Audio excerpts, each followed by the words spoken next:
Bonjour à tous, donc dans cette vidéo nous allons voir comment faire des tableaux en HTML. Donc on va voir un certain nombre d'éléments sur la structure d'un tableau, un tableau de base, et la gestion de la taille de chacune des colonnes dans un tableau, et finalement des règles de style. Donc on va commencer tout de suite en ouvrant un éditeur de texte, et on va se créer un nouveau fichier qu'on va appeler, ici on va mais on va se créer un nouveau fichier, donc HTML. Donc dedans, on va commencer comme d'habitude avec la balise HTML, qui décrit le fait qu'on a une page web.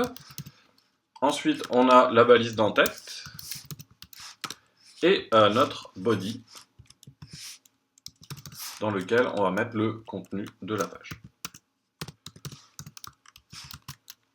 Donc on va enregistrer ça dans un fichier qu'on va tout simplement appeler tableau.html.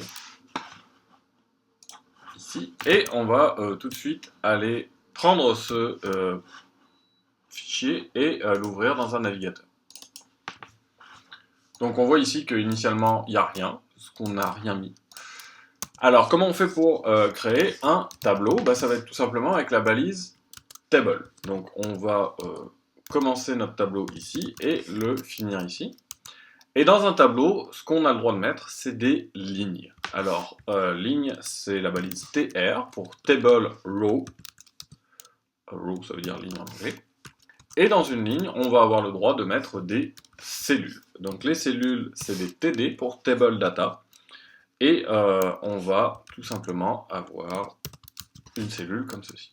Donc si on revient dans notre page ici, on charge et on va se retrouver avec un tableau avec une seule cellule. Alors on va l'ouvrir avec Chrome. Ici, simplement pour utiliser l'inspecteur de Chrome plutôt qu'un autre. Donc si on inspecte notre code maintenant, on se retrouve avec avoir un body, une table. Alors là, lui, il a inféré une balise table body, donc il l'a inventée. Nous, on ne l'a pas écrite, mais il la voit quand même.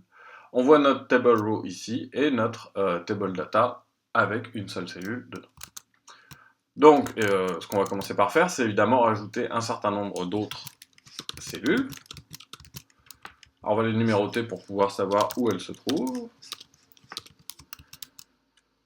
Donc on revient ici, on se retrouve à avoir 1, 2, 3, 4, 5. Donc en fait, dans notre table, dans notre table body, dans notre table row c'est l'intégralité des 5 cellules, mais si on regarde, chacune des cellules est son propre TD.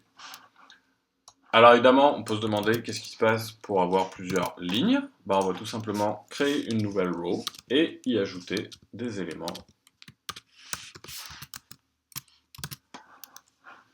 Encore une fois, ici on se retrouve avec une row, une deuxième row et des cellules à l'intérieur. Alors une autre possibilité qu'on peut avoir, à part des cellules normales, on peut avoir des cellules dites d'entête, donc ça s'appelle des TH.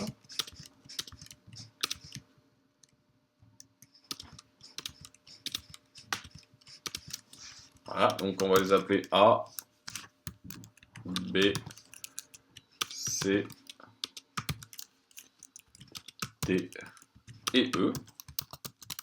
Alors si on regarde au niveau de la structure de notre tableau ici, ce qu'on voit c'est qu'en fait les entêtes sont en gras, donc ils sont mis un petit peu plus gros que le reste de notre tableau. Alors l'autre chose aussi qu'on voit c'est que par défaut un tableau ne prend que l'espace nécessaire pour son contenu. Donc on voit que les cellules sont relativement peu larges.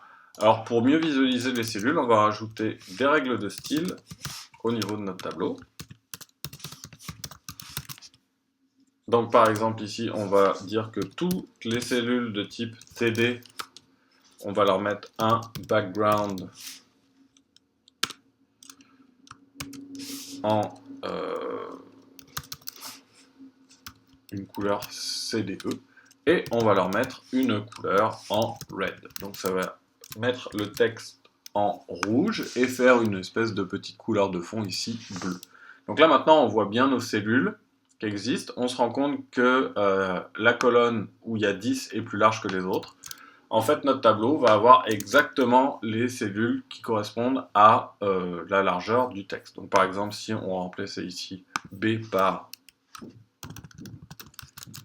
au niveau de notre tableau, la cellule qui contient BBBB va être plus large. Donc évidemment, c'est pas forcément exactement ça le résultat qu'on va obtenir en termes d'espacement et de largeur des colonnes. Alors juste avant d'aller là-dessus, ce qu'on va faire, c'est qu'au niveau des TH, on va faire à peu près la même chose, mais en inversé. Donc on va inverser nos deux couleurs, on va simplement s'assurer que le fond est rouge et que le texte est avec la couleur de... Alors on va peut-être mettre plutôt le fond en black, ce sera moins violent. Voilà, donc on se retrouve avec notre tableau et on voit les règles de taille par défaut. Alors maintenant, ce qu'on va essayer de regarder, c'est est-ce qu'on peut changer ça avec un certain nombre de règles qui s'appliquent uniquement à la balise table. La première règle qu'on va voir, c'est le border collapse. Donc ça, c'est une propriété CSS qui permet d'avoir les petits espacements ici entre les cellules. Si on le met à collapse, il va écraser ces espacements et toutes nos cellules vont se retrouver collées les unes sur les autres. Alors évidemment, il y a toujours une possibilité pour déborder ça, c'est de rajouter une bordure. Donc, notre sélecteur ici dit cette propriété va s'appliquer à tous les TD et à tous les TH. Et ce qu'on va faire, c'est qu'on va mettre une bordure. Alors pour créer un espace, on peut tout simplement créer une bordure blanche. Donc on va faire une bordure de 5 pixels, solid, white. Et on se retrouve à effectivement créer un espace entre les différentes cellules de notre tableau. Donc évidemment, on pourrait jouer avec ça pour créer plus ou moins d'espace. Par exemple, un espace de 2 pixels ici. Alors, on voit que ici, toutes nos cellules ont pris la taille de leur contenu. Évidemment, ça arrive très souvent qu'on veuille forcer la taille d'une cellule. Donc par exemple, ce qu'on va faire ici, c'est qu'on va s'amuser à rajouter une classe à chacun des TH. Donc ici, la classe, on va l'appeler PCT pour pourcentage. Et on va appliquer à cette classe. Donc je vous rappelle, le sélecteur pour une classe, c'est point suivi du nom de la classe. Et on va dire qu'on voudrait que la largeur soit de 10%. Alors, quand on applique ça, qu'est-ce qui va se passer? En fait, il va calculer le 10%. Qu'est-ce que j'ai écrit? Oui, 10%. Donc, il applique une largeur de 10%. Évidemment, ici, ce que ça dit principalement, c'est qu'il faut que chaque cellule ait la même largeur. Si chacun fait 10%, ça doit être la même largeur. Maintenant, si jamais on dit à notre table, ici, que sa largeur à elle doit être de 100%, donc l'intégralité de la largeur de la page, on va avoir notre tableau qui va avoir une taille globale de l'ensemble de la largeur de la page, et chaque cellule qui va prendre 10%. Alors, en fait, ça ne prend pas 10%. Si vous regardez votre table, ici, donc la table fait actuellement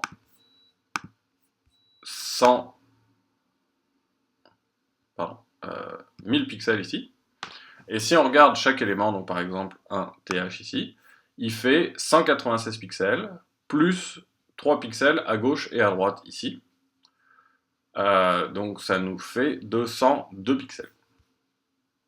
200 pixels, pardon. Donc on a... en fait, au lieu de prendre 10%, chaque élément prend le même pourcentage. Donc mettons par exemple ici qu'on mette 5%.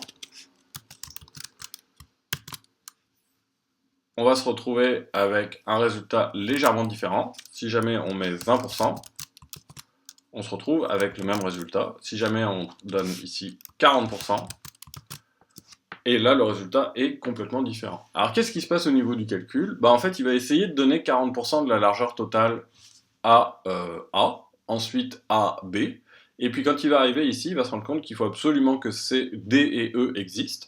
Donc il va leur donner la largeur minimum, qui est calculée à partir du contenu à l'intérieur. Et finalement, il va donner l'espace restant à C. Donc on se retrouve à avoir un calcul assez étrange. Donc si on veut avoir des colonnes de même taille, il va falloir leur donner un pourcentage relativement bas pour que le total ne dépasse pas 100%. on pourrait essayer de regarder ce qui se passe si jamais on donne une deuxième classe ici, et qu'à cette deuxième classe, on essaye de donner le double de la largeur de la première. Donc ici, on dirait que PCT2 vaut 20%. Et ben on va se retrouver à avoir la cellule de D qui vaut ici 334 pixels, mais si on regarde la cellule de A, elle en vaut 166. Si on prend 166 et qu'on le multiplie par 2, on obtient 332 pixels. Donc on voit que à quelque chose près, il a été capable de donner à D le double de la taille de la cellule initiale. Alors, autre chose qui est important à voir ici, c'est que pour l'instant, on a un padding de 1 que vous voyez ici, plus une bordure de 2. Si jamais on augmentait le padding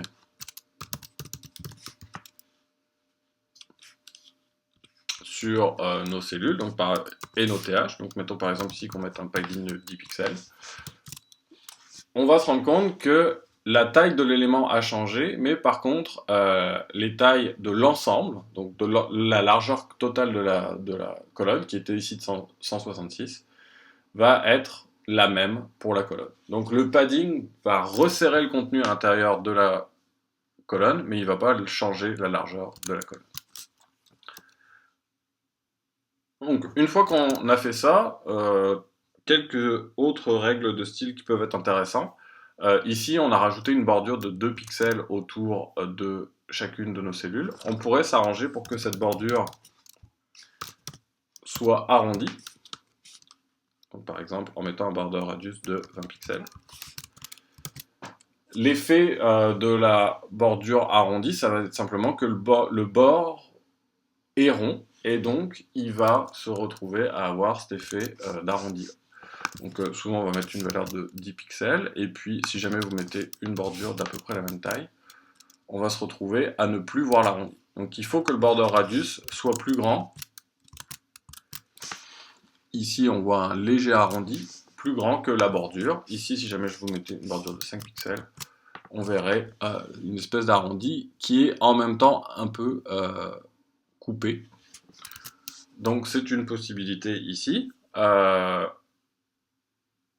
On peut aussi l'augmenter à 20. Si on l'augmente à 20, on se rend compte qu'il n'y a plus rien à arrondir parce que la bordure et le rayon sont le même. Donc souvent on va essayer d'avoir une valeur qui est contenue entre les deux. Donc ce qu'on a vu dans cet élément-là, c'est le calcul des largeurs. Grosso modo, le cas d'utilisation le plus classique, c'est de vouloir avoir une colonne qui est 2 fois plus large, ou toutes les colonnes qui ont la même largeur. Évidemment, on pourrait avoir un autre PCT3 qui utiliserait par exemple 3 fois plus d'espace, et se retrouver ici avec un PCT3 qui prendrait 3 fois plus d'espace que les autres colonnes. Alors le dernier élément qu'on va voir, c'est la possibilité d'avoir une colonne qui utilise plus qu'une cellule en hauteur ou en largeur. Donc ce qu'on va faire, c'est qu'on va prendre notre cellule TD ici, et on va lui rajouter un attribut qui s'appelle rowSpan, en lui mettant une valeur de 2. Ce que fait le rowSpan, c'est qu'il dit à la cellule qu'on vient de sélectionner, au lieu d'utiliser une seule ligne, tu vas en utiliser 2. Donc on se retrouve à avoir cet objet-là qui vient ici. Alors évidemment, comme il utilise l'espace ici, toutes les cellules de la ligne d'après sont décalées. Donc la cellule 10 ici n'a plus vraiment lieu d'être. On va la supprimer. Et de la même manière qu'on peut couvrir plusieurs lignes, on va pouvoir couvrir aussi plusieurs colonnes. Donc par exemple, si jamais vous prenez la cellule 7 ici, on va lui demander de couvrir...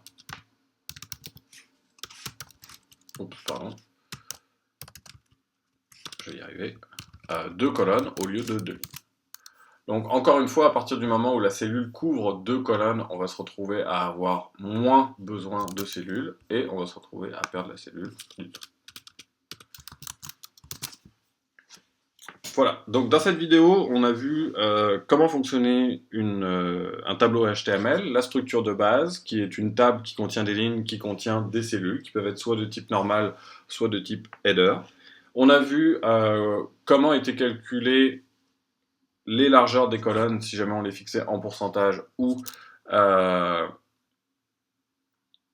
en pourcentage relatif les uns par rapport aux autres. Et on a vu comment appliquer des fusions de colonnes et des fusions de lignes pour obtenir une structure de tableau qui correspond à ce qu'on voudrait obtenir.